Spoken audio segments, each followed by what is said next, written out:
नमस्कार, आप देख रहे हैं स्त्रीवाणी बुलेटिन 71। मैं पारुल बंसल उपस्थित हूं हिंदी साहित्य जगत की सभी ताजा खबरें लेकर। तो आइए शुरुआत करते हैं मुख्य खबरों से। राहुल सांकृत्यायन के बाद अब धूमिल की प्रतिमा तोड़ी गई, लेखकों ने किया इस घटना का विरोध, जताई गहरी चिंता। प्रेमचंद की 146वीं जयंती पर देश में अनेक समारोह। स्त्री दर्पण मंच अब स्त्री लेखा नाम से एक वीडियो चैनल शुरू कर रहा है। यह चैनल 30 जुलाई को प्रेमचंद जयंती की पूर्व संध्या पर लॉन्च होगा। पहला वीडियो प्रेमचंद पर होगा। नामवर जन्मशती पर हिंदी की नई चाल पर अंतर्राष्ट्रीय गोष्ठी कल से शुरू हो गई। बम विस्फोट में मारे गए फलस्तीनी लेखक गस्सान कनाफानी की कहानियों की हिंदी किताब का विमोचन। राजेंद्र शर्मा गौहर रजा सम्मानित। जबरीमल पारख ने दिया शैलेंद्र शैली व्याख्यान। कोरस का 10वें जलसे पर पटना में काव्य पाठ। अब सुनते हैं खबरें विस्तार से। महापंडित राहुल सांकृत्यायन के बाद अब हिंदी के प्रख्यात कवि धूमिल की प्रतिमा गत दिनों बनारस में तोड़ दी गई। हिंदी के लेखकों ने इस घटना पर गहरा रोष व्यक्त किया और सोशल मीडिया पर कड़ी आलोचना की है। धूमिल की यह प्रतिमा गत वर्ष 9 नवंबर को स्थापित की गई थी। नलिन रंजन सिंह, संतोष चतुर्वेदी, संजय कृष्ण, आशीष सिंह, प्रियंका सोनकर ने पोस्ट लिखकर कड़ी निंदा की है। लेखकों ने लिखा है, रानीगंज से लेकर खेवली तक एक ही खेल चल रहा है। जनता की आवाज उठाने वाले लेखकों, कवियों की मूर्तियों को तोड़ने की एक मुहिम शुरू हो गई है। मूर्तियां तोड़कर बनता नया भारत आखिर किस दिशा में बढ़ चला है। हम अपने लेखकों का सम्मान तो नहीं ही करते हैं, लेकिन अपमानित करने में भी पीछे नहीं रहती। लेखकों ने दोषी व्यक्तियों के खिलाफ कड़ी कार्रवाई करने की मांग की है।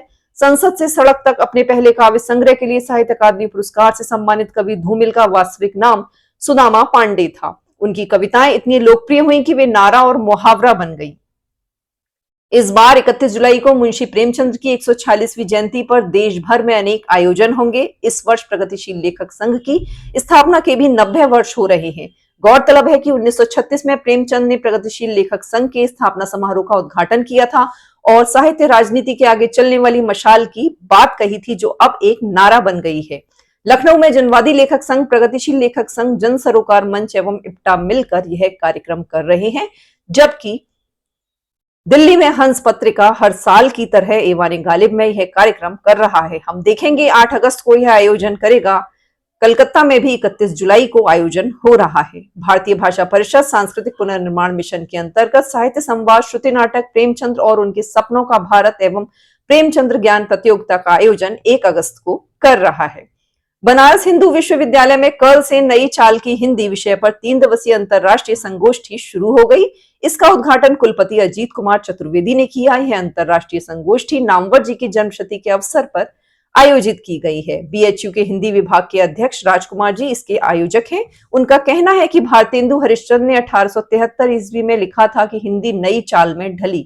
सन 2023 में नई चाल की हिंदी के 150 वर्ष पूरे हुए। इन 150 वर्षों के दौरान हिंदी भाषा और साहित्य का स्वरूप बहुत कुछ बदल गया। उर्दू और हिंदुस्तानी से अलग उसने अपनी एक नई पहचान बना ली। इस बीच तकनीक ने भी हिंदी को बदला है। इन परिवर्तनों पर विचार के लिए यह आयोजन किया जा रहा है। हाल ही में प्रमुख फिलिस्तीनी लेखक गस्सान कनाफानी की किताब गाजा से खत के हिंदी अनुवाद का विमोचन दिल्ली में हुआ। प्रसिद्ध अनुवादक अमृता बेरा ने इस किताब को प्रकाशित किया है।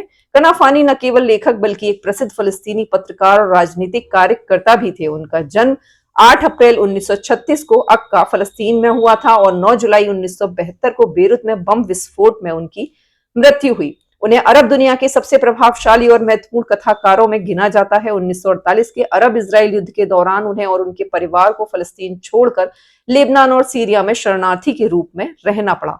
उन्होंने man in the sun, return to Haifa और उम्मे साद जैसे चर्चित उपन्यासों और कहानियों की रचना की। वह popular front for the liberation of फिलिस्तीन के प्रमुख प्रवक्ता और उनके अखबार अल हादफ के संस्थापक संपादक थे। प्रसिद्ध अनुवादक एवं स्तंभकार अमृता बेरा से स्त्री दर्पण ने एक बातचीत की है।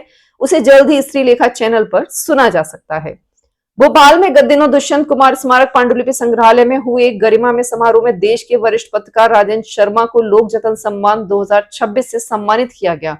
वे 1979 में जवाहरलाल नेहरू विश्वविद्यालय से पढ़ाई पूरी करने के बाद ही परिवर्तनकामी प्रतिबद्ध अखबार लोक लहर से जुड़ गए। आजकल वे उसके संपादक हैं। अनेक किताबों के लेखक, कई अखबारों के स्तंभकार, कई महत्वपूर्ण प्रकाशनों के संपादक हैं।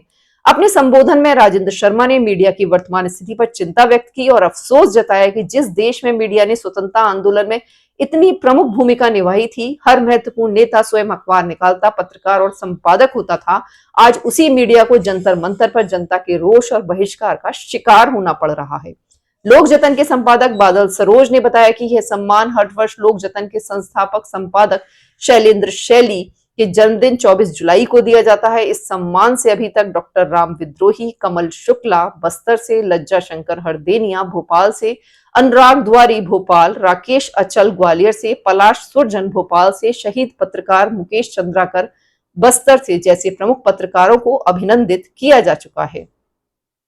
शैलेंद्र शैली स्मृति व्याख्यान दिया। इस साल प्रसिद्ध फिल्म समीक्षक जबरीमल पारख ने अपने व्याख्यान में प्रोपेगेंडा फिल्मों की आलोचना करते हुए मौजूदा दौर में फिल्मों, विशेषकर हिंदी फिल्मों के जबरदस्त दुरुपयोग की स्थिति सामने रखी। उन्होंने कहा कि फिल्मों की एक क्षमता है कि वे झूठ को सच, अयथार्थ को यथार्थ बनाकर दिखा सकती है। सत्ता वर्गों ने इसका भयानक दुरुपयोग किया है। उन्होंने कहा कि मध्य युग के इतिहास की झूठी व्याख्या करने वाली फिल्मों ने भारत के समुदाय के एक बड़े हिस्से मुसलमानों को विदेशी शत्रु के रूप में दिखाया जा रहा है। उस वास्तविक भाईचारे को ध्वस्त किया जा रहा है जो हमेशा अस्तित्वमान रहा है।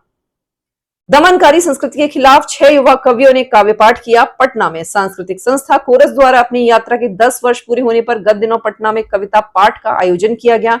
इसमें दिल्ली, इलाहाबाद, बनारस आदि शहरों से आए 6 युवा कवियों अदनान कफील, दरवेश, अनुपम सिंह, विहाग वैभव, रूपम मिश्र, शिवांगी गोयल और मृत्युंजय ने अपनी कविताएं सुनाई। कविता युग की नब्ज धरो शीर्षक से आयोजित इस कविता पाठ को दमनकारी संस्कृति के बरक्स युवा प्रतिरोधी स्वर की अभिव्यक्ति के रूप में पेश किया गया। आयोजन में आलोक धनवा, मदन कश्यप, रामजी राय, निवेदिता झा, सियाराम शर्मा, जन सरोकार मंच महासचिव मनोज सिंह, रंजीत वर्मा, जय कुमार कुंदन, संजय कुमार कुंदन, कुमार मुकुल, संतोष दीक्षित आदि उपस्थित रहे। जनकवि मुकुट बिहारी सरोज स्मृति सम्मान 2026 से प्रतिबद्ध रचनाकार, कवि, लेखक एवं साहित्यकार गौहर रजा को गत दिनों सम्मानित किया गया।